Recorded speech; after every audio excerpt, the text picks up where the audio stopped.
លោកស្រីប្រិយមិត្តអ្នកស្ដាប់ជាទីមេត្រីប្រទេសចិនព្រមមានអាមេរិកអំពីកិច្ចព្រមព្រៀងពាណិជ្ជកម្មជាមួយនឹងកោះតៃវ៉ាន់ប្រទេសចិនបានព្រមមានសហរដ្ឋអាមេរិកកាលពីថ្ងៃអង្គារម្សិលមិញដែលស្ដីអំពីការស្វែងរកនូវកិច្ចព្រមព្រៀងពាណិជ្ជកម្មជាមួយនឹងកោះតៃវ៉ាន់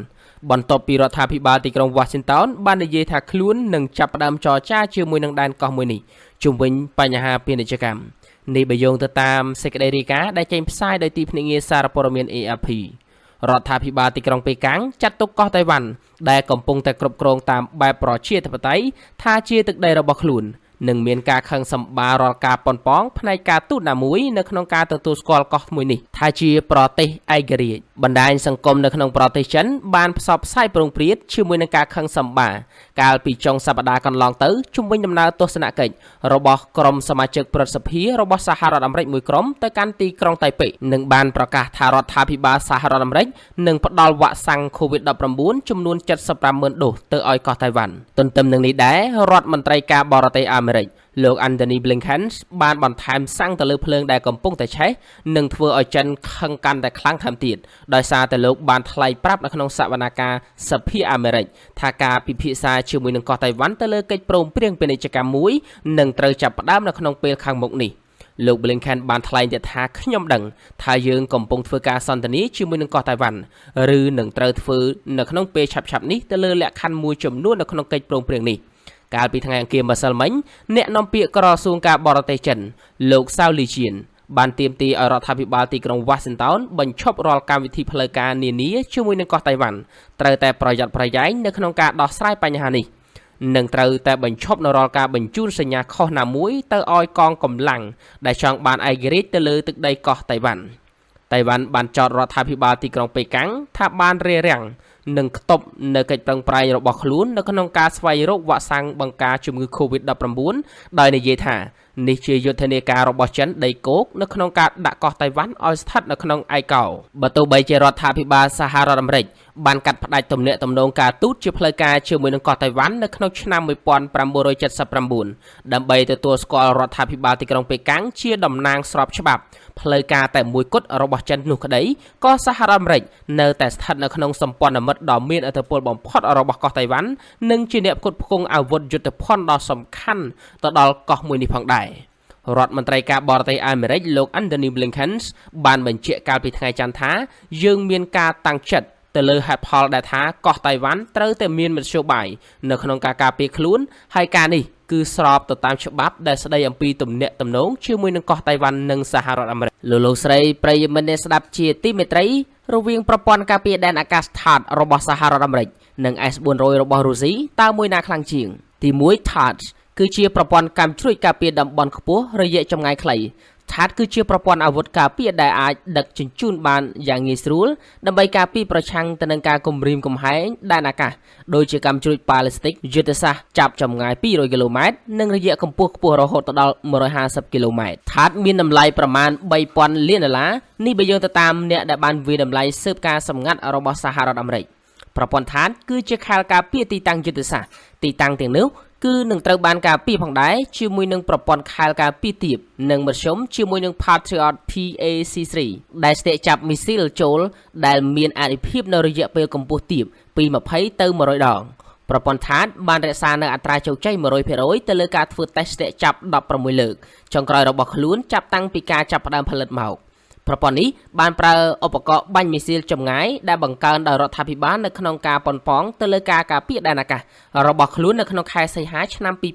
2019 ជាលើកដំបូងដើម្បីពង្រីកនៅជួរតំបន់ការពាររបស់ខ្លួនកងទ័ពសហរដ្ឋអាមេរិកត្រូវបានគេរំពឹងថានឹងទទួលបាននូវមីស៊ីលបាញ់និងរ៉ាដាដែលមានមូលដ្ឋាននៅលើដីដែលអាចចាប់មីស៊ីលដោយTHAADសរុបចំនួន 1422 គ្រាប់នៅក្នុង1នាទីនៅក្នុងឆ្នាំ 1992 ក្រុមហ៊ុន Lockheed Martin Missile and Space និងដៃគូក្រុមឧស្សាហកម្មផ្សេងទៀតបានទទួលកិច្ចសន្យាចំនួន $689 លានដើម្បីអភិវឌ្ឍប្រព័ន្ធ THAAD Raytheon ត្រូវបានគេជ្រើសរើសជាអ្នកម៉ៅការរងដើម្បីអភិវឌ្ឍរ៉ាដាដែលមានមូលដ្ឋាននៅលើដីកម្មវិធី THAAD បានឈានចូលដំណាក់កាលអភិវឌ្ឍវិស្វកម្មនិងផលិតកម្ម ADD នៅក្នុងឆ្នាំ 2000 ទី2 S-400 3M S-400 3M គឺជាឈ្មោះរាយការណ៍របស់អង្គការ NATO SA-21 Crawler គឺជាប្រព័ន្ធមីស៊ីលការពារអាកាសដែលត្រូវបានបង្កើតឡើងដោយការិយាល័យរចនាមជ្ឈិមអាល់អាហ្សារបស់ប្រទេសរុស្ស៊ីប្រព័ន្ធថ្មីនេះជំនួសប្រព័ន្ធការពារដែនអាកាស S300P និង S200 របស់កងទ័ពរុស្ស៊ី S400 មានតម្លៃប្រមាណ $4,000 លាននេះបើយោងទៅតាមអ្នកដែលបានធ្វើការវាយតម្លៃស៊ើបការសម្ងាត់របស់អង្គការ NATO S400 ត្រូវបានបង្កើតឡើងដោយការធ្វើឲ្យប្រសើរឡើងនៃប្រព័ន្ធមីស៊ីល S300 ស៊េរីនៃមីស៊ីលលើអាកាសប្រព័ន្ធនេះបានចូលបម្រើការនៅក្នុងខែមេសាឆ្នាំ2007ហើយ S400 ដំបូងត្រូវបានគេដាក់ពង្រាយនៅក្នុងការប្រយុទ្ធនៅក្នុងខែសីហាឆ្នាំ2007អង្គភាពការពារដែនអាកាសនៃតំបន់យោធាភាគខាងត្បូងនៃប្រទេសរុស្ស៊ីត្រូវបានបំពាក់ដោយអាវុធ S400 ទទួលបាននៅជ័យជំនះនៅក្នុងឆ្នាំ2012ប្រទេសរុស្ស៊ីបានផ្គត់ផ្គង់ S400 Triumph ចំនួន2កងដល់កងកម្លាំងប្រដាប់អាវុធចិននៅក្នុងខែកក្កដាឆ្នាំ2019ទូគីក៏បានបង្ហាញនៅចំណាប់អារម្មណ៍នៅក្នុងការទិញប្រព័ន្ធការពារដែនអាកាស S400 នៅកំឡុងពេលដែលពិព័រណ៍នានា IDEF ឆ្នាំ2009កិច្ចសន្យាសម្រាប់ការប្រកួត S400 Triumph នៅក្នុងប្រទេសទូគីត្រូវបានចុះហត្ថលេខានៅក្នុងខែមេសាឆ្នាំ2017ហើយប្រកុលលើកទី1ត្រូវបានប្រកុលនៅក្នុងខែកក្កដាឆ្នាំ2019កាលពីខែតុលាឆ្នាំ2018ឥណ្ឌាបានចុះកិច្ចសន្យាទិញប្រព័ន្ធមីស៊ីល S400 ពីប្រទេសរុស្ស៊ីផងដែរប្រព័ន្ធមីស៊ីល S400 ប្រើមីស៊ីលប្រភេទថ្មីចំនួន4បន្ថែមទៅលើកាំជ្រួចមីស៊ីលរបស់ប្រព័ន្ធ S300 PMU មីស៊ីលនេះអាចបំផ្លាញគោលដៅហោះហើរនៅក្នុងចម្ងាយ250គីឡូម៉ែត្រមីស៊ីល 40N6 របស់ S400 អាចបាញ់បានចម្ងាយ400គីឡូម៉ែត្រនិងប្រើការបញ្ជូនរ៉ាដាកម្មវិធីដើម្បីស្ទាក់ចាប់គោលដៅចម្ងាយឆ្ងាយវាអាចត្រូវបានដាក់ឲ្យដំណើរការប្រឆាំងទៅនឹងម៉ាស៊ីនខ្នាតធំ SB និងគោលដៅដែលនៅខ្ពស់ផ្សេងទៀត S400 Triumph ក៏បាញ់មីស៊ីលរយៈចម្ងាយឆ្ងាយនិងមធ្យមផងដែរត្រូវបានគេរចនាឡើងសម្រាប់ផលប៉ះពាល់ដោយផ្ទាល់ជាមួយនឹងមីស៊ីលវាអាចវាយប្រហារចំគោលដៅដែលមានចលនាលឿនដូចជាយន្តហោះប្រយុទ្ធដែលមានប្រូបាខ្ពស់ចម្ងាយអតិបរមានៃមីស៊ីលចាប់បាន120គីឡូម៉ែត្រពីដីឯណោះលោកស្រីប្រិយមិត្តអ្នកស្ដាប់ជាទីមេត្រីទំនាក់ទំនងកាន់តែតានតឹងរវាងចិននិងហ្វីលីពីនអឺរ៉ុបនិងជប៉ុនស្វែងរកនៅទូនាទីធំជាងគេនៅក្នុងតំបន់បន្ទាប់ពីមានការផ្ទុះឡើងនៅក្នុងខែមេសានៅក្នុងភាពតានតឹងរវាងចិននិងហ្វីលីពីនទៅលើការប្រមូលផ្ដុំរបស់កងជីវពលសមុទ្រចិននៅឯថ្មប្រប៉ះទឹក Vinson ប្រធានាធិបតីហ្វីលីពីនលោក Rodrigo Duterte បានប៉ុនប៉ងកាត់បន្ថយនូវភាពតានតឹងជាមួយនឹងប្រទេសចិនខណៈដែលហ្វីលីពីនទទូចថានឹងមិនធ្វើសម្បទានទៅលើអធិបតេយ្យភាពរបស់ខ្លួននោះទេហ្វីលីពីនបានជំពាក់ប្រទេសចិននៅបំណុលដែលជាការដឹងគុណចំពោះការចាក់វ៉ាក់សាំងការពារមេរោគ COVID-19 ដោយឥតគិតថ្លៃដែលប្រទេសចិនបានផ្ដល់ទៅឲ្យហ្វីលីពីននិងបានកំណត់នៅប្រទេសចិនថាជាសម្ព័ន្ធមិត្តល្អរបស់ខ្លួនម្នាក់បើទោះបីជាមានសម្លេងផ្សះផ្សាជាច្រើនយ៉ាងនេះក៏ដោយក៏ភាពតានតឹងរវាងហ្វីលីពីននិងចិននៅតែបន្តកើនឡើងរហូតដល់ខែឧសភាប្រទេសហ្វីលីពីនបានចាប់ផ្ដើមធ្វើសម្ពយុទ្ធឆ្មាំសមុទ្រជាបន្តបន្ទាប់នៅក្នុងតំបន់សេដ្ឋកិច្ចផ្ដាច់មុខចម្ងាយ200ម៉ាយនៅក្នុងសមុទ្រចិនខាងត្បូងបើទោះបីជាមានការប្រមានពីក្រសួងការបរទេសចិនឲ្យគោរពនៅសិទ្ធិអធិបតេយ្យភាពប្រយោជន៍របស់ចិននិងបញ្ឈប់នៅសកម្មភាពដែលធ្វើឲ្យស្មុគស្មាញដល់ស្ថានភាពនិងចំនួនកាន់តែកើនឡើងក៏ដោយជាការពិតណាស់ដោយដែលបានពិពណ៌នានៅក្នុងជួរឈរសង្គ្រាមជើងទឹកអនុសញ្ញាអង្គការសហប្រជាជាតិដែលស្ដីអំពីច្បាប់សមុទ្រឆ្នាំ2016 UN Clause បានច្រានចោលនៅការទាមទារខ្សែ9ចំណុចរបស់ប្រទេសចិនចំពោះអធិបតេយ្យភាពទៅលើសមុទ្រចិនខាងត្បូងទាំងមូលផ្ទុយទៅវិញសាលាក្តីបានសម្រេចថានៅក្នុងកម្រិតដែលចិនមានសិទ្ធិប្រវត្តិសាស្ត្រចំពោះធនធានដែលនៅដែនទឹកសមុទ្រចិនខាងត្បូងសិទ្ធិបែបនេះត្រូវបានពន្លត់ដល់កម្រិតដែលតំបន់ទាំងនោះមិនត្រូវគ្នានឹងតំបន់សេដ្ឋកិច្ចផ្ដាច់មុខដែលមានបែងចែកនៅក្នុងអនុសញ្ញា UN Clause លើសពីនេះទៅទៀតនោះបើទោះបីជាមានការបែកខ្ញែកចេញអំពីតំបន់ Vinson Fref កាលពីខែមេសាក៏ដោយក៏ទូកចិនរាប់រយគ្រឿងនៅតែបន្តស្ថិតនៅក្នុងតំបន់ក្បែរសេដ្ឋកិច្ចអឺរ៉ុបរបស់ហ្វីលីពីននៅក្នុងអំឡុងខែឧសភាយោងទៅតាមការរាប់មួយចំនួននាវាជាង200នៅតែបន្តនៅក្នុងតំបន់នោះដែលមានទីតាំងនៅក្នុង Cherkess ថ្មប្រប្រាស់ទឹក Ganribef និងមួយចំនួនផ្សេងទៀតដែលនៅថ្មប្រប្រាស់ទឹក Vinson អ្នកសង្កេតការណ៍ភាគច្រើនបានយល់ស្របថានាវាទាំងនេះទំនងជានាវាមីស៊ីលរបស់សមុទ្រចិនខាងត្បូងដោយដែលបានចាក់ចេញអំពី Vinson Reef កាលពីខែមុននាយកប្រតិបត្តិការក្រុមហ៊ុនចារកម្មភូមិសាស្ត្របាននិយាយថានាវាទាំងនោះមិនធ្វើចរាចរណ៍នោះទេដោយនាវានៅ Vinson Reef ដែរនៅពាក់កណ្ដាលខែឧសភានាវាចិនចំនួន287គ្រឿងនៅតែស្ថិតនៅក្នុងសមុទ្រចិនខាងត្បូងដែលភាគច្រើននៃនាវាទាំងនោះ គឺស្ថិតនៅក្នុងឬក៏ក្បែរតំបន់សេដ្ឋកិច្ចអឺរ៉ុបរបស់ហ្វីលីពីននៅក្នុងសារលិខិត Twitter ដែលបានលុបចោលហើយរដ្ឋមន្ត្រីការបរទេសហ្វីលីពីនលោក Theodory Lenthis បានសម្ដែងនូវការមិនសប្បាយចិត្តចំពោះប្រទេសចិននៅអកប្បកិរិយារបស់ចិននៅក្នុងសមុទ្រចិនខាងត្បូងមន្ត្រីក្រសួងការពារជាតិរបស់លោកប្រធានាធិបតីឌូតឺតេបានប្រាប់រដ្ឋមន្ត្រីរបស់ខ្លួនថាពួកគេត្រូវតែជៀសវាងអំពីការពិភាក្សាអំពីបញ្ហានេះរបស់នាវាចិននៅក្នុងតំបន់សេដ្ឋកិច្ចផ្ដាច់មុខ EEZ របស់ហ្វីលីពីនខណៈដែលបញ្ហានេះអាចកាត់បន្ថយនូវភាពតានតឹងនៅកម្រិតវោហារសាស្ត្រនិងការការពារសារចម្រុះរវាងលោកឌូតឺតេនិងរដ្ឋមន្ត្រីរបស់ក្រសួងការបរទេសហ្វីលីពីននៅតែធ្វើការតវ៉ាការទូតមួយផ្សេងទៀតប្រឆាំងទៅនឹងការហាមឃាត់បន្តនេសាទចិនបានដាក់ជាឯកតោភាគីទៅលើសមុទ្រចិនខាងត្បូងរួមទាំងតំបន់នានានៅក្នុងប្រទេសហ្វីលីពីនក្រៅពីការតវ៉ាការទូតហ្វីលីពីនបានចាប់ផ្ដើមរៀបចំដើម្បីបំលែងកោះសមុទ្រចិនខាងត្បូងទៅជាមជ្ឈមណ្ឌលយោធាចំពេលដែលមានភាពតានតឹងកើនឡើងជាមួយនឹងប្រទេសចិនដែលមានទីតាំងនៅកោះ T2 នឹងត្រូវបានប្រើប្រាស់ដើម្បីទ្រទ្រង់នឹងការល្បាតនៅក្នុងសមុទ្រចិនខាងត្បូងក៏ដូចជាការផ្ដល់នូវមូលដ្ឋានសម្រាប់បង្ហាញនូវគុណភាពខ្ពស់ម៉ាស៊ីនថតពេលយប់អាចចាប់តាមដាននឹងសកម្មភាពនៅជុំវិញកោះដែលហ្វីលីពីនទាមទារនៅក្នុងប៉ុន្មានឆ្នាំថ្មីៗនេះកោះ T2 ដែលមានទីតាំងស្ថិតនៅកណ្ដាលសមុទ្រចិនខាងត្បូងគឺជាកន្លែងនៃការប៉ះទង្គិចគ្នាជាច្រើនរវាងប្រទេសចិននិងហ្វីលីពីនវាជាកន្លែងដំឡើងនៅយោធាពី3កន្លែងដូចជាបន្ទាយនិងប៉មទំនាក់ទំនងនិងមានប្រជាជនស៊ីវិលពី300នាក់នៅរស់នៅផងដែរខណៈដែលផែនការសម្រាប់ T2 គឺនៅតែស្ថិតនៅក្នុងដំណាក់កាលដំបូងនៅឡើយទីតាំងយោធាដែលបានអភិវឌ្ឍយ៉ាងល្អនៅចំកណ្ដាលសមុទ្រចិនខាងត្បូងអាចជាផលប្រយោជន៍នានានាពេលអនាគតរបស់សហរដ្ឋអាមេរិកផងដែរសេរីភាពនៃការធ្វើនាវាចរនៅសហរដ្ឋអាមេរិកជំរុញឲ្យមានការជជែកគ្នាពិភាក្សារវាងចិននិងសហរដ្ឋអាមេរិកយោធាសហរដ្ឋអាមេរិកបានបង្កើននូវវត្តមានរបស់ខ្លួននៅសមុទ្រចិនខាងត្បូងចំពេលដែលមានភាពតានតឹងកើនឡើងនៅក្នុងតំបន់កាលពីខែមេសាយន្តហោះយោធាអាមេរិកបានបំពេញនូវបេសកកម្មឆ្លប់យូកាតាមអាកាសយ៉ាងតិច65លើកពលគឺកើនឡើង 40% បើប្រៀបធៀបទៅនឹងឆ្នាំ2020ហើយសេរីភាពនៃការធ្វើនាវាចរថ្មីៗនេះនៅក្នុងប្រជុំកោះ Paracels បានធ្វើឲ្យមានការជជែកវែកញែកយ៉ាងក្តៅគគុករវាងសហរដ្ឋអាមេរិកនិងមហាយៈចិនប្រជុំកោះ Paracels ត្រូវបានទាមទារជាយូរណាស់មកហើយដោយចិនក៏ដូចជាតៃវ៉ាន់និងវៀតណាមផងដែរអ្នកទាមទារសំណងទាំង3ភាគីទាមទារទាំងការអនុញ្ញាតឬក៏ការជូនដំណឹងជាមុនពេលដែលនាវាចម្បាំងរបស់ប្រទេសអាចនឹងទទួលបានសិទ្ធិនៅក្នុងការអនុម័តដោយគ្មានកំហុសគឺជាតម្រូវការដែលជាការរំលោភទៅលើអនុសញ្ញាសហរដ្ឋអាមេរិកដែលស្ដីអំពីច្បាប់សមុទ្រ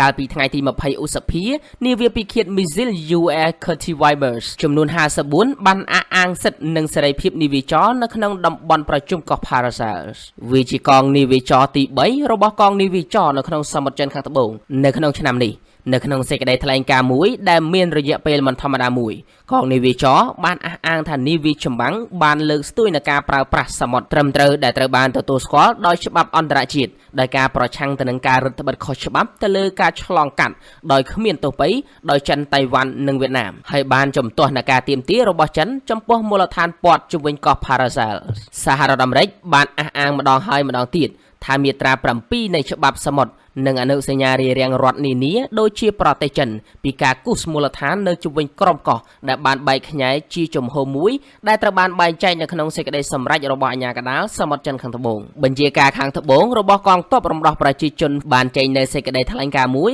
ដោយប្រកាសថានាវា US Curtis Vipers បានចូលនៅក្នុងដែនទឹកចិនដោយខុសច្បាប់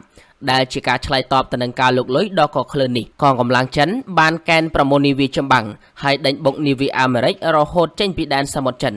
កងទ័ពជើងទឹកសហរដ្ឋអាមេរិកបានបដិសេធយ៉ាងខ្លាំងចំពោះការចោទប្រកាន់នេះដោយបញ្ជាក់ថានាវា US Curtis Vipers មិនត្រូវបានបណ្តេញចេញអំពីទឹកដីរបស់ប្រជាជាតិណាមួយនោះឡើយកាលពីថ្ងៃទី24ខែឧសភាកងទ័ពរំដោះប្រជាជនចិនបានរាយការណ៍ពីសមយុទ្ធបាញ់គ្រាប់ពិតនៅក្នុងសមុទ្រចិនខាងត្បូងយោងតាមសម្ដីរបស់បកកុម្មុយនីសចិន Gazette Global Times ការធ្វើសមយុទ្ធនេះរួមមានយន្តហោះចម្បាំងកងនាវាភាគខាងត្បូងនិងយន្តហោះចម្បាំងដែលបានហាត់សមនិងប្រកបដោយប្រសិទ្ធភាព សមយុទ្ធនេះរួមមានយន្តហោះទម្លាក់គ្រាប់បែក J-87 ដែលត្រូវបានប្រើជាញឹកញាប់នៅក្នុងសមយុទ្ធខាងលើនិងនៅច្រកសមុទ្រតៃវ៉ាន់បើទោះបីជាសមយុទ្ធនេះត្រូវបានប្រកាសភ្លាមៗបន្ទាប់ពីការធ្វើសេរីភាពនាវាចររបស់នាវា USS Curtis Weber Furnop ក៏ដោយក៏ប្រព័ន្ធផ្សព្វផ្សាយរដ្ឋរបស់ចិនបានអះអាងថាសមយុទ្ធបាញ់គ្រាប់ពិតមិនមែនជាការឆ្លើយតបនោះទេនៅពេលដែលភាពតានតឹងរវាងចិនតៃវ៉ាន់នៅតែខ្ពស់នាយករដ្ឋមន្ត្រីជប៉ុនលោក Yoshihide Suga កំពុងតែព្យាយាមរក្សានៅសន្តិសុខដែនសមុទ្រតាមរយៈការទូតទ្វេភាគីយោធានៅថ្ងៃទី16ខែមេសាប្រទេសជប៉ុននិងសហរដ្ឋអាមេរិកបានចេញនូវសេចក្តីថ្លែងការណ៍រួមមួយដោយអំពាវនាវឲ្យមានសន្តិភាពនិងស្ថិរភាពឆ្លងកាត់ច្រកសមុទ្រតៃវ៉ាន់ថាជាការប្រកាសជាសាធារណៈដែលជំរុញឲ្យមានការឆ្លើយតបរបស់ចិនយ៉ាងកក្លឿននេះយោងទៅតាមកាសែត South China Morning Post បញ្ជាការភាគខាងកើតរបស់កងរំដោះប្រជាជនបានធ្វើសមយុទ្ធទម្លាក់គ្រាប់បែកទ្រង់ទ្រាយធំមួយដើម្បីឆ្លើយតបទៅនឹងសេចក្តីថ្លែងការណ៍អាមេរិកជប៉ុនសមយុទ្ធបាញ់គ្រាប់ពិតមានរយៈពេល9ម៉ោងនិងរាប់បញ្ចូលទាំងយន្តហោះទម្លាក់គ្រាប់បែកយុទ្ធសាស្ត្រ A6K រាប់សិបគ្រឿងផងដែរជប៉ុនក៏ប្រហែលជាបានធ្វើនៅប្រតិបត្តិការឃ្លាំមើលរួមគ្នាមួយជាមួយនឹងតៃវ៉ាន់រូបភាពផ្កាយរណបដែលចាប់ពីថ្ងៃទី1ឧសភាបង្ហាញពីកងនាវាជប៉ុននិងតៃវ៉ាន់ដែលបានអមដំណើរនាវាចម្បាំងកងទ័ពរំដោះប្រជាជនចិន Flaminzu ដែលបានធ្វើការឆ្លងកាត់ច្រក Miyagugu ដែលមានចម្ងាយ70ម៉ាយលរវាងកោះតៃវ៉ាន់និងកោះ Yunonako របស់ជប៉ុនបើទោះបីជាមន្ត្រីមកពីរដ្ឋាភិបាលមិនបានបញ្ជាក់អំពីកិច្ចសហប្រតិបត្តិការដែលគួរឲ្យសង្ស័យក៏ដោយApple Daily របស់តៃប៉េបានពិពណ៌នាថាវាជាប្រតិបត្តិការឃ្លាំមើលរួមគ្នារវាងតៃវ៉ាន់និងជប៉ុនសកម្មភាពថ្មីៗរបស់លោក Suga ដែលអះអាងថាដើម្បីធានានូវស្ថិរភាពដែនសមុទ្រនៅក្នុងតំបន់ត្រូវបានគាំទ្រយ៉ាងខ្លាំងដោយមនោសញ្ចេតនាសាធារណៈរបស់ជប៉ុនការស្ទង់មតិរបស់ Nikkei បានរកឃើញថាប្រជាជនជប៉ុន 73% គាំទ្រដល់ការបដិញ្ញាចិត្តរបស់ប្រជាជាតិរបស់ខ្លួននៅក្នុងការថែរក្សានូវស្ថិរភាពនៅក្នុងច្រកសមុទ្រតៃវ៉ាន់នៅខែមេសាសហភាពអឺរ៉ុបបានអនុម័តយុទ្ធសាស្ត្រមួយសម្រាប់ Indo-Pacific ក្រោមចំណងជើងថាយុទ្ធសាស្ត្រសហភាពអឺរ៉ុបសម្រាប់កិច្ចសហប្រតិបត្តិការនៅ Indo-Pacific នៅក្នុងយុទ្ធសាស្ត្រថ្មីនេះសមាជិកនៃសហភាពអឺរ៉ុបទទួលស្គាល់សារៈសំខាន់នៃវត្តមានរបស់កងទ័ពជើងទឹកអឺរ៉ុបដ៏មានអត្ថន័យនៅ Indo-Pacific បើទោះបីជាមិនទាន់ច្បាស់ថាកងទ័ពអឺរ៉ុបប៉ុន្មានដែលមានសមត្ថភាពបញ្ជូននាវាចម្បាំងទៅកាន់តំបន់នេះសម្រាប់ការដាក់ពង្រាយសំខាន់ៗនោះទេឧទាហរណ៍ប្រទេសអាល្លឺម៉ង់បានបដិញ្ញាចិត្តបញ្ជូននាវាចម្បាំងមួយគ្រឿងតាមរយៈសមុទ្រចិនខាងត្បូងនៅក្នុងខែសីហាក៏ប៉ុន្តែយុទ្ធសាស្ត្ររបស់សហភាពអឺរ៉ុបនៅតែក្នុងពាក្យមួយនៃអត្ថបទនយោបាយមួយដែលឆ្លុះបញ្ចាំងអំពីផែនការយុទ្ធសាស្ត្រមួយចំនួនរបស់សហរដ្ឋអាមេរិកនៅក្នុង Indo-Pacific ជាពិសេសទៅលើការផ្គត់ផ្គង់ផ្លូវសមុទ្រដោយសេរីភាពនិងបើកចំហបន្ថែមលើឯកសារយុទ្ធសាស្ត្រថ្មីសហភាពអឺរ៉ុបបានប្រកាន់នូវជំហរដ៏រឹងមាំទៅលើសកម្មភាពរបស់ចិននៅសមុទ្រចិនខាងត្បូងនៅក្នុងសេចក្តីថ្លែងការណ៍មួយអ្នកនាំពាក្យសហភាពអឺរ៉ុបបានច្រានចោលជាពិសេសចំពោះរាល់សកម្មភាពឯកតោភាគីដែលបានបំផ្លាញនូវស្ថិរភាពនៅក្នុងតំបន់និងសណ្ដាប់ធ្នាប់ទៅលើវិធានការអន្តរជាតិដោយយោងទៅលើពានរង្វាន់អាជ្ញាកណ្ដាលដែលបានប្រគល់ជូននៅក្រោមអនុសញ្ញាអង្គការសហប្រជាជាតិដែលស្ដីអំពីច្បាប់ UN Close នៅថ្ងៃទី12ខែកក្កដាឆ្នាំ2016ដែលប្រទេសចិនបដិសេធនឹងកត់សម្គាល់ថាថ្មីនេះវត្តមានរបស់ចិនធំនៅឯថ្មប្រប្រាស់ទឹក Vincennes បង្កនូវគ្រោះថ្នាក់ដល់សន្តិភាពនិងស្ថិរភាពនៅក្នុងតំបន់នៅក្នុងពេលដំណើរគ្នានេះដែរបេសកកម្មចិនប្រចាំនៅសហភាពអឺរ៉ុបបានច្រានចោលនៅជំហររបស់សហភាពអឺរ៉ុបនិងបានបញ្ជាក់ជាថ្មីថាទស្សនៈរបស់អាជ្ញាកណ្ដាលរបស់អនុសញ្ញាអង្គការសហប្រជាជាតិដែលស្ដីអំពីច្បាប់សមុទ្រ UN Close ឆ្នាំ2016នៅពេលកងនាវាចរសហភាពអឺរ៉ុបប្រហែលជាមិនអាចរក្សានូវវត្តមានសំខាន់នៅក្នុង Indo-Pacific ក្រុមអ្នកធ្វើនាវាចរធំបំផុតរបស់ចក្រភពអង់គ្លេសចាប់តាំងពីសង្គ្រាម Falkland បានចេញដំណើរនៅថ្ងៃទី22ខែឧសភាតាមផ្លូវទៅកាន់ Indo-Pacific សម្រាប់ការធ្វើដំណើរដែលរួមមានផែនការឆ្លងកាត់នៅសមុទ្រចិនខាងត្បូងយោងទៅតាមរដ្ឋមន្ត្រីក្រសួងការពារជាតិចក្រភពអង់គ្លេសលោក Ben Basis បានឲ្យដឹងថានាវានេះរួមមានគ្រឿងអលង្ការមកុដថ្មីរបស់ខ្លួននាវាដឹកយន្តហោះ HMS Queen Elizabeth ជាមួយនឹងមិត្តភ័ក្តិរបស់យើងដើម្បីការពារតម្លៃរួមរបស់យើងនិងគោរពទៅតាមបទបញ្ជាអន្តរជាតិដែលផ្អែកទៅលើច្បាប់ដែលជាផ្នែកមួយនៃការដាក់ពង្រាយក្រុមធ្វើសង្គ្រាមរបស់ក្រុមហ៊ុនដឹកជញ្ជូននិងធ្វើទស្សនកិច្ចនៅជាង40ប្រទេសរួមមានឥណ្ឌាជប៉ុនកូរ៉េនិងសិង្ហបុរី អ្នកអត្ថាធិប្បាយខ្លះបានកត់សម្គាល់ថាក្រុមអ្នកធ្វើកោតកម្មនេះបង្កើតបានជាកម្លាំងកងទ័ពជើងទឹកអង់គ្លេសទាំងមូលដែលចាត់ទុកការដាក់ពង្រាយនេះជាការទូតមិនមែនជាយុទ្ធសាស្ត្រយោធានោះទេបើទោះបីជាយ៉ាងណាវាបង្ហាញពីការវិនិយោគដ៏ធំសម្បើមនៅឥណ្ឌូប៉ាស៊ីហ្វិកដោយមហាអំណាចអឺរ៉ុបហើយវាឆ្លុះបញ្ចាំងអំពីការយកចិត្តទុកដាក់កាន់តែខ្លាំងឡើងរបស់សហភាពអឺរ៉ុបលោកស្រីប្រិយមិត្តអ្នកស្ដាប់ជាទីមេត្រីទាំងនេះគឺជាប្រព័ន្ធការពារដែនអាកាសដ៏មានឥទ្ធិពលមួយចំនួននៅក្នុងពិភពលោកទី1 Iron Dome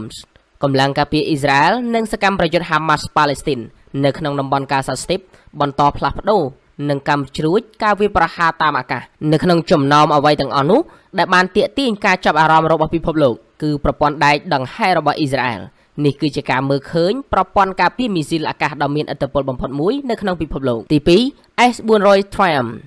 S-400 Triumph គឺជាប្រព័ន្ធមីស៊ីលការពារដែនអាកាសដែលត្រូវបានបង្កើតឡើងដោយការិយាល័យរចនាមជ្ឈិម Al-Azhar របស់ប្រទេសរុស្ស៊ីប្រព័ន្ធការពារដែនអាកាស S-400 Triumph មានសមត្ថភាពបាញ់កាំជ្រួច3ប្រភេទដើម្បីបង្កើតជាប្រព័ន្ធការពារស្រទាប់វារួមបញ្ចូលទាំងប្រព័ន្ធរ៉ាដាពហុមុខងាររកឃើញនៅប្រព័ន្ធស្វ័យភាពនិងប្រព័ន្ធគោលដៅរបស់មីស៊ីលប្រឆាំងនឹងយន្តហោះនិងមជ្ឈមណ្ឌលបញ្ជាទី3 David Slings David Sling ត្រូវបានសហការបង្កើតឡើងដោយ Renton និងប្រព័ន្ធការពារទំនើប Rafael របស់អ៊ីស្រាអែល David King រួមបញ្ចូលទាំងកាមេរ៉ាស្វ័យអេឡិចត្រូនិកដែលគេហៅថា Scan Electronic សកម្មដែលធ្វើការដើម្បីកំណត់នូវការគំរាមកំហែងចូលទៅក្នុងគោលដៅនិងណែនាំនូវការស្ទាក់ចាប់ទី4 Akash គឺជាប្រព័ន្ធជួរខ្លីមួយដល់ប្រព័ន្ធមីស៊ីលអាកាសដើម្បីការពារតំបន់ងាយរងគ្រោះនិងចំណុចដែលងាយរងគ្រោះពីការវាយប្រហារតាមអាកាសរបស់សត្រូវប្រព័ន្ធអាវុធអាកាសអាចចូលរួមនៅក្នុងគោលដៅជាច្រើនក្នុងអំឡុងពេលដំណើរគ្នានៅក្នុងក្រុមឬក៏របៀបស្វ័យយ័តវាមានលក្ខណៈពិសេសនៃវិធានការប្រឆាំងនឹងអេឡិចត្រូនិកដែលមានស្រាប់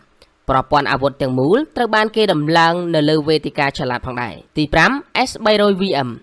S-300VM គឺជាប្រព័ន្ធការពារមីស៊ីលប៉ាឡេស្ទិកដែលមានចម្ងាយឆ្ងាយនិងត្រូវបានរចនាផលិតដោយ Azad Anli ដែលផ្ដល់ដល់អ្នកប្រយុទ្ធដោយបង្កើននូវសមត្ថភាពយុទ្ធសាស្ត្រប្រព័ន្ធ S-300VM ត្រូវបានរចនាឡើងដើម្បីកម្ចាត់មីស៊ីលប៉ាឡេស្ទិករយៈចម្ងាយមធ្យមមីស៊ីលប៉ាឡេស្ទិកនេះវាផ្ទុកយន្តហោះស្លាបយន្តហោះក៏ដូចជាស្លាប Echo FL និងគ្រាប់បែកដែលមានទិសដៅជាក់លាក់ផងដែរទី6 THAAD ដែលមានឈ្មោះពេញថា Terminal High Altitude Area Defenseប្រព័ន្ធ THAAD គឺជាប្រព័ន្ធការពារមីស៊ីលប៉ាឡេស្ទិកប្រឆាំងទៅនឹងគ្រាប់មីស៊ីលដែលជាប្រព័ន្ធការពារអាវុធងាយស្រួលដឹកជញ្ជូនដើម្បីការពារប្រឆាំងទៅនឹងការគំរាមកំហែងចូលមកអារិភាពក៏ដូចជាកម្មជ្រួចប៉ាឡេស្ទិកយុទ្ធសាស្ត្រនៅក្នុងចម្ងាយ200គីឡូម៉ែត្រនិងកម្ពស់រហូតដល់150គីឡូម៉ែត្រប្រព័ន្ធ THAAD បានរក្សាអត្រាជោគជ័យ 100% ទៅលើការធ្វើតេស្តស្ទាក់ចាប់16លើកចុងក្រោយរបស់ខ្លួនចាប់តាំងពីការចាប់ផ្ដើមផលិតមកទី7 MI-104 Patriot MI-104 គឺជាប្រព័ន្ធការពារដែនអាកាសរយៈចម្ងាយឆ្ងាយនិងមានសមត្ថភាពគ្រប់គ្រាន់ដើម្បីទប់ទល់ទៅនឹងកម្មជ្រួចប៉ាឡេស្ទិកយុទ្ធសាស្ត្របាញ់មីស៊ីលនិងយន្តហោះទំនើបផងដែរវាត្រូវបានគេផលិតឡើងដោយ Renton នៅរដ្ឋ Massachusetts និង Mangan មីស៊ីលនិងកម្មជ្រួចនៅរដ្ឋ Florida ទី8 Hongqi 9 ឬក៏ហៅកាត់ថា HQ9 Hongqi 9 ឬក៏ HQ9 គឺជាប្រព័ន្ធការពារដែនអាកាសរបស់ចិនហើយវាមានលក្ខណៈទូលំទូលាយស្មើទៅនឹង S-200 របស់រុស្ស៊ីដែរប្រព័ន្ធការពារដែនអាកាសចិននេះត្រូវបានគេរាយការណ៍ថាត្រូវបានគេអនុម័តនៅក្នុងឆ្នាំ1997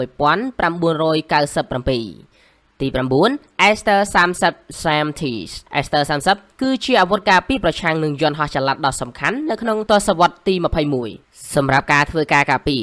ប្រព័ន្ធមីស៊ីលនេះត្រូវបានបង្កើតឡើងដោយក្រុមហ៊ុន Asusem ដែលគ្រប់គ្រងរួមគ្នាដោយក្រុមហ៊ុន MPD Missile Tales វាជាផ្នែកមួយនៃក្រុមគ្រួសារមីស៊ីល Aster ដែលមានផ្ទុកនៅផ្កាយរណប Aster ផងដែរមីស៊ីលនេះដំណើរការដោយកងទ័ពផ្សេងៗកងទ័ពអាកាសកងទ័ពនាវីចររួមទាំងកងទ័ពបារាំងកងទ័ពអាកាសបារាំងកងទ័ពអ៊ីតាលីនិងកងទ័ពអាកាសសិង្ហបុរីផងដែរលោកស្រីប្រិយមិត្តអ្នកស្ដាប់ជាទីមេត្រីតើគ្រាប់មីស៊ីលផ្លោងរបស់កូរ៉េខាងត្បូងមានកម្លាំងខ្លាំងនោះអាចធ្វើឲ្យកូរ៉េខាងជើងញ័រសាច់បានដែរឬទេកាលពីពេលថ្មីៗនេះសហរដ្ឋអាមេរិកសម្រាប់ចាត់ដកការរដ្ឋបិទទៅលើការអភិវឌ្ឍមីស៊ីលរបស់កូរ៉េខាងត្បូងអាចថាជាពរជ័យមួយនៅក្នុងការក្លែងបន្លំសម្រាប់ទីក្រុងព្យុងយ៉ាង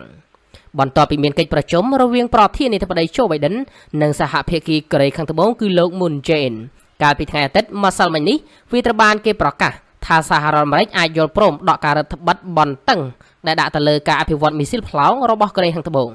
ការរដ្ឋបတ်ទាំងនេះត្រូវបានបន្ធូរបន្ថយជាបណ្ដើរចាប់តាំងពីឆ្នាំ2001ដើម្បីអនុញ្ញាតឲ្យកូរ៉េខាងត្បូងដាក់មីស៊ីលដែលមានមូលដ្ឋាននៅលើដែនដីដែលមានក្បាលគ្រាប់ធ្ងន់ជាងគេការដកការរឹតបន្តឹងទាំងស្រុងទៅលើលទ្ធភាពនៃកម្មវិធីកម្មជ្រួចមហិច្ឆតាដែលមានសមត្ថភាពអាចធ្វើការវាយប្រហារបាននៅទូទាំងអាស៊ីភាគអេស៊ីសាននិងអាចកាន់តែឆ្ងាយទៅផងដែរប្រទេសកូរ៉េខាងជើងបានឆ្លើយតបភ្លាមនៅថ្ងៃច័ន្ទនេះដោយថ្កោលទោសការបន្ធូរបន្ថយការរដ្ឋបတ်ដោយទីភ្នាក់ងារសារព័ត៌មានបណ្ដាកូរ៉េ KCNA ដែលគ្រប់គ្រងដោយរដ្ឋាភិបាលបាននិយាយថាវាជាទង្វើជាក់ស្ដែងដែលមានចេតនានិងអធិភាពដែលសហរដ្ឋអាមេរិកបានដកដែនកំណត់នៃការបាញ់មិនមែនមាតិកាជាមួយនឹងការដកចេញនោះទេអំពីដែនកំណត់ទម្ងន់ក្បាលគ្រាប់តាមរយៈការអនុម័តទៅលើគោលការណ៍ដែលណែនាំអំពីមីស៊ីលការកែសម្រួលជាច្រើនការបញ្ជាក់គោលការណ៍ដែលណែនាំមីស៊ីលបង្ហាញយ៉ាងច្បាស់ថាអ្នកណានៅពីក្រោយភាពតានតឹងនឹងកាត់ឡើងនៅឧបទ្វីបកូរ៉េនោះអត្ថបទសារព័ត៌មានបានរាយការណ៍ថានេះអាចអនុញ្ញាតឲ្យប្រទេសកូរ៉េខាងត្បូងបង្កើតនូវការធ្វើនាវាមួយទឹកសូម្បីតែមីស៊ីលផ្លោងអន្តរទ្វីបរយៈពេលខ្លីដោយអះអាងថាទីក្រុង Washington កំពុងតែស្វែងរកនៅជំរុញនឹងការប្រណាំងប្រជែងជាមួយនឹងអាវុធនៅលើឧបទ្វីបកូរ៉េដោយផ្ដល់ឲ្យទីក្រុងសេអ៊ូលនៅភ្លើងបៃតងដើម្បីឆ្ពោះទៅមុខជាមួយនឹងកម្មវិធីមីស៊ីលរបស់ខ្លួនលទ្ធភាពបែបនេះត្រូវបានពិពណ៌នាថាជាការរំខានប្រព័ន្ធផ្សព្វផ្សាយរដ្ឋកូរ៉េខាងជើងដោយបានអះអាងបន្ថែមទៀតថាការផ្លាស់ប្ដូរនេះគឺជាសញ្ញាមួយនៃស្តង់ដារទ្វេភាគីតាក់ទងទៅនឹងប្រទេសកូរ៉េណាមួយដែលត្រូវបានអនុញ្ញាតឲ្យអភិវឌ្ឍនៅសមត្ថភាពមីស៊ីលផ្លោងដោយបញ្ជាក់ថាសហរដ្ឋអាមេរិកបានធ្វើស្លាកយីហោចំពោះវិធានការដែលកូរ៉េខាងជើងបានអនុវត្តឈ្មោះជាផ្លូវការរបស់កូរ៉េខាងជើងសម្រាប់ការការពារខ្លួនជាការរំលោភទៅលើដំណោះស្រាយរបស់អង្គការសហប្រជាជាតិដែលបានផ្ដល់សិទ្ធិដល់សម្ព័ន្ធមិត្តរបស់ខ្លួននៅក្នុងការអភិវឌ្ឍមីស៊ីលវាត្រូវបានគេឆ្លោះបញ្ចាំងនៅក្នុងការប្រជុំមុខដាក់គ្នាបើទោះបីវាជាការនិយាយដោយផ្ទាល់មាត់នៅក្នុងការសន្ទនាក៏ដោយជំហាននៃការបញ្ចប់គឺជាការរំលោភយ៉ាងច្បាស់អំពីគោលនយោបាយអធិភាពរបស់សហរដ្ឋអាមេរិកចំពោះកូរ៉េខាងជើងនិងការដោះស្រាយទ្វេដងគួរឲ្យអាម៉ាស់របស់ខ្លួនខណៈពេលដែលកម្មវិធីមីស៊ីលផ្លោងរបស់កូរ៉េខាងត្បូងដែលគ្មានការរដ្ឋបတ်អាចលេចឡើងដំបូងដើម្បីគំរាមកំហែងដល់កូរ៉េខាងជើងដែលជាទីក្រុងសេអ៊ូលនិងក្រុង Washington បានធ្វើឡើងនោះសង្គ្រាមតាមបច្ចេកទេសអស់រយៈពេលជាង70ឆ្នាំមកហើយដោយវាតម្លៃទៅលើផលប៉ះពាល់ពេញលេញនៃកម្មវិធីមីស៊ីលរបស់កូរ៉េខាងត្បូងដែលរដ្ឋបတ်បង្ហាញថាតាមពិតវាអាចពង្រឹងក្រុងព្យុងយ៉ាងបានដោយទីតាំងសម្រាប់ហេតុផលជាច្រើនទី1គឺការរដ្ឋបတ်ជួរដែលមានស្រាប់សម្រាប់មីស៊ីលកូរ៉េខាងត្បូងដោយអនុញ្ញាតឲ្យវាទៅដល់ក្របបែកដែលវាអាចប្រហារទៅក្របទិសទីនៃឧបទ្វីបកូរ៉េជាមួយនឹងក្បាលក្របណាមួយដែលមានទំហំប៉ុណ្ណាមីស៊ីលចុងក្រោយបង្អស់របស់ខ្លួនបានពង្រាយក្បាលក្របដែលមានទំហំធំពីរនេះមានន័យថាការដកការរដ្ឋបတ်អាចនឹងមិនមានផលប៉ះពាល់គួរឲ្យកត់សម្គាល់នោះទេទៅលើសមត្ថភាពរបស់កូរ៉េខាងត្បូងនៅក្នុងការធ្វើកោតកម្មនៅកូរ៉េខាងជើងផ្ទុយពីការបន្ធូរបន្ថយការរដ្ឋបတ်ពីមុននៅក្នុងឆ្នាំ2012និងឆ្នាំ2017រហូតដល់800គីឡូម៉ែត្រដែលល្មមអាចគ្របដណ្ដប់ទៅលើប្រទេសកូរ៉េខាងជើងទាំងមូលអំពីចំណុចបាញ់បង្ហោះភាគខាងត្បូងទាំងអស់ផងដែរការរចនាមីស៊ីលណាមួយដែលពិតជាត្រូវបានប៉ះពាល់ដោយការលុបចោលការរដ្ឋបတ်នានាពេលថ្មីនេះនិងទំនងជាផ្ដោតទៅលើគោលដៅវាយប្រហារហួសឧបទ្វីបកូរ៉េដែលមានសមត្ថភាពមិនចាំបាច់ធ្វើឲ្យប៉ះពាល់ដល់ផលប្រយោជន៍របស់ទីក្រុងព្យុងយ៉ាងឡើយការដកការរដ្ឋបတ်មីស៊ីលគួរឲ្យកត់សម្គាល់បានកាត់ឡើងជាផ្នែកមួយនៃនិន្នាការដែលកំពុងតែរីកចម្រើនឆ្ពោះទៅរកស្វ័យភាពកាន់តែខ្លាំងសម្រាប់កងកម្លាំងប្រដាប់អាវុធរបស់កូរ៉េខាងត្បូងដោយទីក្រុងសេអ៊ូលរំពឹងថានឹងទទួលបាននូវបទបញ្ជាប្រតិបត្តិការពេលដែលបង្ក្រាបសង្គ្រាមទៅលើយោធារបស់ខ្លួននៅក្នុងឆ្នាំ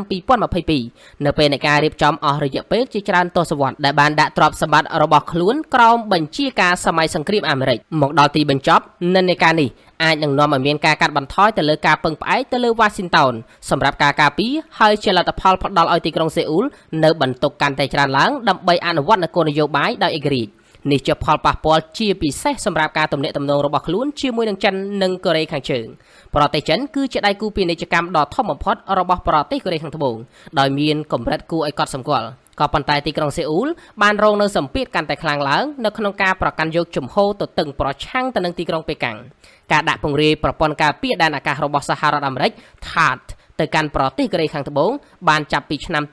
2016 ហើយគ្រោះថ្នាក់ដ៏ធ្ងន់ធ្ងរនេះបានធ្វើឲ្យមានទំនាក់ទំនងការទូតនិងសេដ្ឋកិច្ចរវាងទីក្រុងសេអ៊ូលនិងទីក្រុងប៉េកាំងផ្ដល់ឧទាហរណ៍មួយនៃស្ថានភាពជាក់ស្ដែងដែលកូរ៉េខាងត្បូងសង្ឃឹមថានឹងជៀសវាងដូចជាចិនសហរដ្ឋអាមេរិកទំនាក់ទំនងកាន់តែអាក្រក់ទៅហើយឯករាជ្យភាពយោធាកាន់តែច្រើនអាចអនុញ្ញាតឲ្យវាស្ថិតនៅឆ្ងាយពីស្ថានភាពស្រដៀងគ្នានេះនាពេលអនាគតលើពីនេះទៅទៀតដោយសមត្ថភាពរបស់កូរ៉េខាងត្បូងនៅក្នុងការធ្វើឲ្យប្រសើរឡើងនៃចំណងតាក់ទងជាមួយនឹងកូរ៉េខាងជើងត្រូវបានរដ្ឋបិទដោយសហរដ្ឋអាមេរិកបើទោះបីជា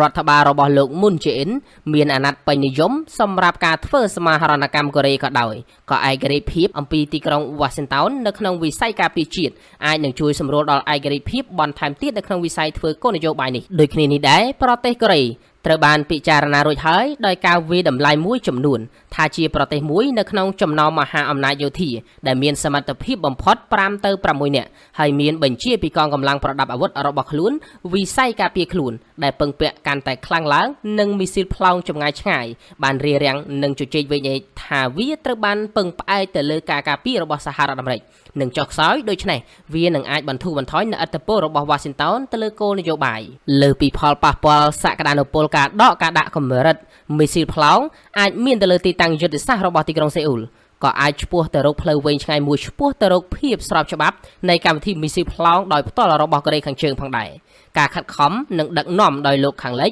ដើម្បីចាត់ទុកការអភិវឌ្ឍមីស៊ីលប៉ាឡេស្ទិករបស់កូរ៉េខាងជើងតាមអំពើចិត្តថាជាការបង្កហេតុបានព្យាយាមតស៊ូដើម្បីពិនិត្យពិច័យជាមួយនឹងការធ្វើតេស្តមីស៊ីលស្រដៀងគ្នានៅឥណ្ឌាប៉ាគីស្ថានអ៊ីស្រាអែលនិងមជ្ឈិមប្រទេសដែលចាត់ទុកថាវាជារឿងធម្មតានិងស្របច្បាប់ភាពខុសគ្នាលេចធ្លោតែមួយគត់រវាងកម្មវិធីមីស៊ីលរបស់កូរ៉េខាងជើងនិងរដ្ឋ3នៃរដ្ឋអាវុធនុយក្លេអ៊ែរផ្សេងទៀតដែលមិនត្រូវបានអនុម័តដោយសន្ធិសញ្ញាដែលស្ដីអំពីការរីករាយសាយ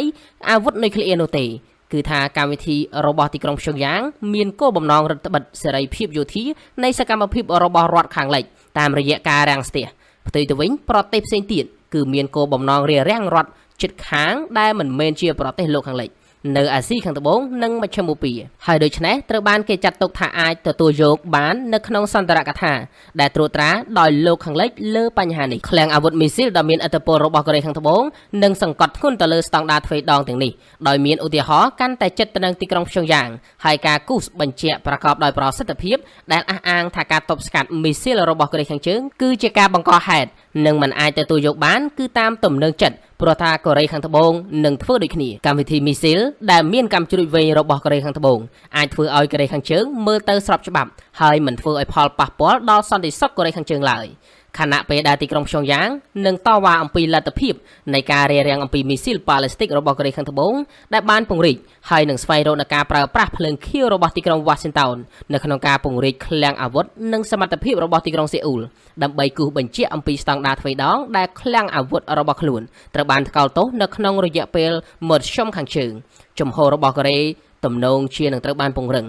វិសាលភាពដែលក្រុងសេអ៊ូលអាចនឹងស្វែងរកនឹងការអះអាងឯករាជ្យភាពរបស់ខ្លួនអំពីទីក្រុង Washington កាន់តែខ្លាំងឡើងខណៈដែលប្រទេសនេះមានទំនួលខុសត្រូវកាន់តែខ្លាំងឡើងសម្រាប់វិស័យការពារជាតិរបស់ខ្លួនព្រោះថាពាណិជ្ជកម្មជាមួយនឹងចិនកាន់តែខ្លាំងឡើងចំពោះផលប្រយោជន៍សេដ្ឋកិច្ចរបស់ខ្លួនហើយដោយសារតែអត្ថប្រយោជន៍នៃសេដ្ឋកិច្ចនៃការបង្កើតសក្តានុពលជាមួយនឹងទីក្រុងព្យុងយ៉ាងនៅតែ